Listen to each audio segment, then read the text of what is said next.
Hi friends, Mrs. Wilkins here, your favorite fifth grade teacher. And I thought it would be better if I spent some time reading this particular story to you this time. So we are going to be reading our newest stories for the rest of our lessons, okay? These stories come from your text collection book, volume number 2. Today's story that we are going to be reading in this lesson is Secrets of the Canyon Cave. Okay? So go ahead, take a minute, grab your text collection book, and get your notes ready, or maybe even some post-it notes and a pencil to maybe use some close reading marks to apply some close reading skills to things that you think are going to be important to remember, or maybe even helpful for you to answer your questions in your lesson today, or maybe even things that you have a connection to that you can share in our Google Classroom. Another great thing that all great readers do is they ask themselves questions as they read. So if while we're reading, questions pop into your mind, just go ahead and grab a post-it note or maybe jot it down in your handy dandy notebook and we can chat about it in our Google Classroom. I really miss reading to you, so I thought this would be a better way for you to get through your lessons moving forward. Okay? So let's begin to dive into the text, The Secrets of Canyon Cave. Are you ready? Secrets of Canyon's Cave by Gabby Triana. Canyon Kids Ranger Scott Merker propped his leather boot onto a striped boulder, hands at his hips. All right, everybody, this is where we begin. Brandon Lee and his 11 hiking companions gathered around Ranger Merker's canteens and walking sticks, clattering with anticipation. He clung to every word Ranger Merker said.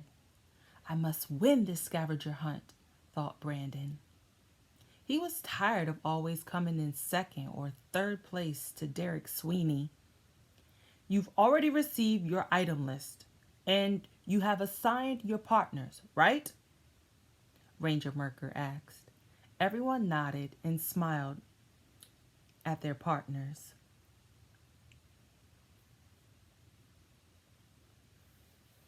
Brandon's gaze shifted slightly to his left, avoiding direct contact with Rhea Sanchez. Yes, he had been paired with a girl, but Rhea was also 4 inches taller than him, strong, and a natural-born hiker. This may work to our advantage, he thought. You'll have from now until dusk to explore. That's 2 hours. Stick to the items on your list. Don't bring back extra prickly pears and expect to get extra points. Any questions? Ranger Merker asked. Brandon looked around and raised his hand shyly. What if we find an item not on the list that we think might be worth something? Brandon wanted to turn around and glare at him, but figured it was probably what Derek wanted. So instead, he ignored him. Actually, great question, Brandon, Ranger Merker said. If you do find something out of the ordinary, bring it back and we'll calculate its point value, okay? Brandon nodded and Ranger Merker pulled out his phone and set a timer. Okay, guys, the Southeast Utah canyons are yours. Go! Brandon turned to Rhea, who opened her map and pointed at some ugly squiggly lines. Why don't we go this way? We could catch a view of the entrenching meandering rivers at the Gooseneck State Park. The pictures we take could be worth lots of points. Brandon cringed. But it'll take too long. The other way has more stuff to see and it's safer. Though it was true that the famous entrenched meanders were incredibly geological phenomena to behold, Rhea pouted. It's an easy hike, but fine, we'll go your way. So, do you have a prediction in your mind? What do you think's going to happen? Do you think he has a fighting chance to actually win this particular hike? Have you ever been hiking? Actually, it's been a dream of mine to like hike a really unique mountain, like really, really hike it. But I know you kind of need training to hike like big mountains to the top of the peaks, right? You need training for that. Um, let's move on to the next page. Okay, Brandon would never consider a hike across pure desert easy. He knew they'd find more items along his route. Still, he hoped Rhea wasn't too disappointed.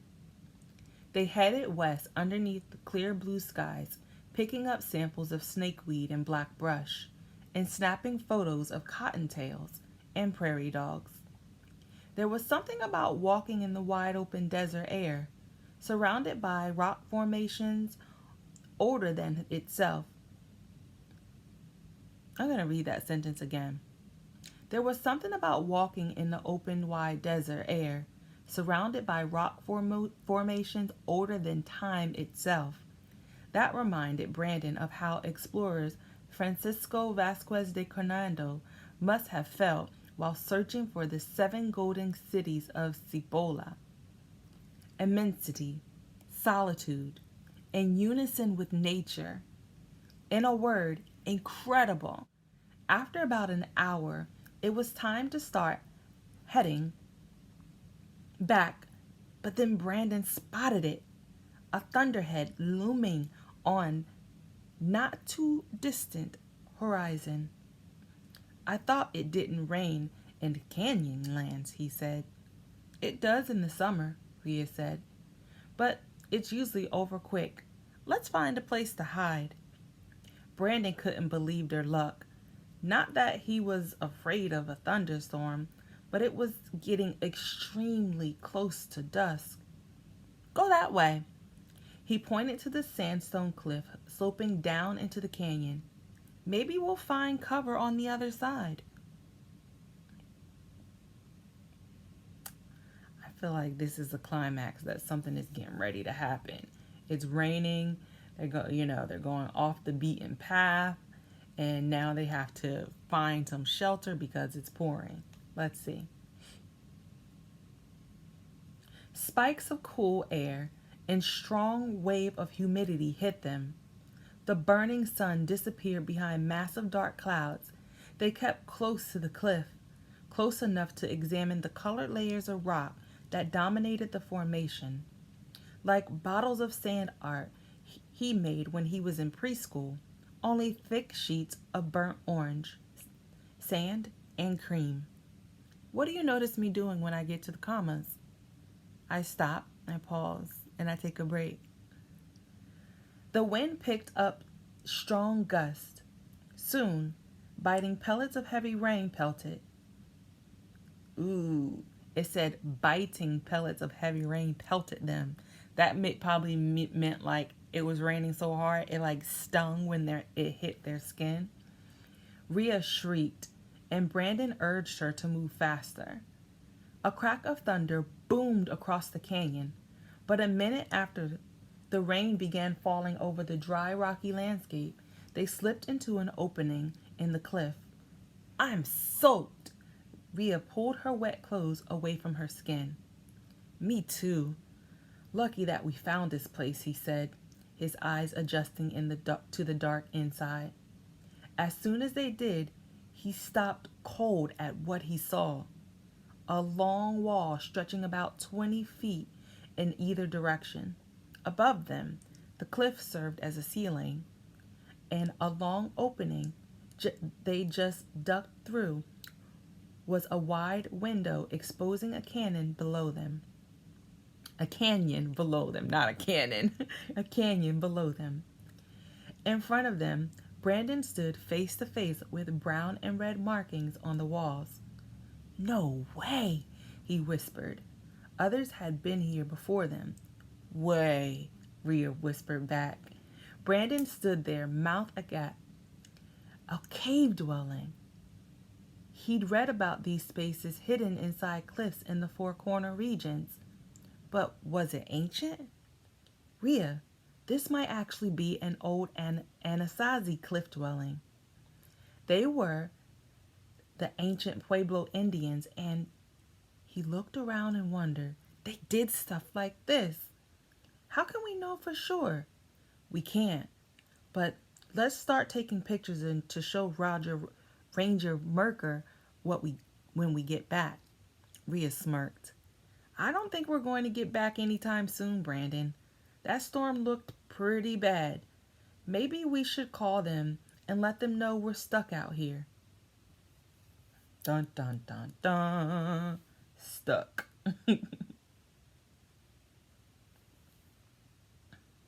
Good idea. Brandon pulled out his phone and called Ranger Merker, while Rhea snapped photos with her phone. He let the ranger know that they'd get back soon as they could, but they were given strict instructions to stay put since it would be nightfall soon. In the morning, officials would come get them. Morning? Brandon wasn't thrilled at the thought of staying here overnight with a girl, no less. But at least he wasn't alone. They did have backpacks filled with emergency items. Still, he never intended to be camping tonight. But Rhea didn't seem to mind. Her face was alight with curiosity as her hands traced the drawings on the walls. Simple scrawlings of stars, the moon, a big sun shaped like a spiral. Can you believe this, Brandon? This is amazing. So I'm going to stop here today. I actually read to page 96 because I was so excited to see what would happen. So I am going to be reading these lessons to you moving forward, and I would love to hear what you thought of. Like, I was reminded, so I would probably put a heart on my page because I have a connection. I was reminded of the time where I told you guys the story of when I was visiting my dad in Tokyo, and well, he was stationed in Japan, and we took a bus trip up the side of Mount Fuji, but I can't really call that a hike because we rode the bus up. So I would really like to go on a hike sometime of like a famous mountain or somewhere unique where it has a beautiful scenery. So that's what my heart, my connection, like a self-to-text connection. So if you have any connections or something that you would like to share that reminded you of something, maybe be text to text, text to self, text the world, put it in our chat in the Google Classroom. So I hope this helps you out. You can go back and listen to this as many times as you need to. And the second time you listen to it or read it, be sure to apply your close reading marks to help you answer the questions in your reading packet. See you in the next one, guys.